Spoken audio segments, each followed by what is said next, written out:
Après avoir fait 2 ans de prépa, entre guillemets classique, à Toulouse, à Déodat de Séverac, passionné d'aéronautique depuis tout petit, donc une option se proposait, soit faire 5,5, soit rentrer sur dossier à l'ESTACA. J'étais prêt à l'ESTACA et du coup je suis rentré à l'ESTACA dans la foulée. J'ai commencé à piloter à l'âge de 15 ans dans ma ville natale, Figeac, donc dans le Lot. Pourquoi? C'est une passion un peu de famille. Mes parents étaient pilotes privés aussi, donc ils m'ont donné le virus. Et du coup, j'ai commencé à prendre dans l'aéroclub local de Figeac et passer mon brevet là-bas. Et j'ai continué donc à piloter en arrivant à Laval.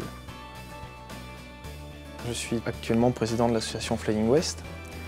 L'association Flying West tourne autour de 3 activités principales. La construction, donc construction comme la Demoiselle par exemple, qui est un exemple de projet maintenant terminé depuis presque un an, qui consistait à construire une réplique de la Demoiselle de Santos-Dumont. Réplique modernisée avec une structure tubulaire en alu et avec un entoilage fait à l'ancienne, on va dire. Construction par la construction d'un simulateur de vol actuellement, qui est le gros projet de l'année. Simulateur de vol donc, qui est fait sur une base d'un Piper Aztec récupéré sur l'aéroclub de Vannes.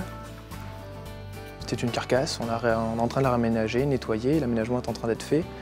Actuellement, on espère pouvoir l'utiliser pleinement fin de l'année scolaire ou début d'année scolaire 2012-2013. Et enfin, la promotion de l'aéronautique avec les cours de BIA que l'on donne en partenariat avec l'Aéroclub de la Mayenne, qui sont les brevets d'initiation à l'aéronautique, qui sont ouverts à un public complètement étranger à l'école, qui peuvent être quelques collégiens plutôt 3e, beaucoup de lycéens, des adultes, des élèves de première année de l'ESTACA aussi qui viennent découvrir l'aéronautique.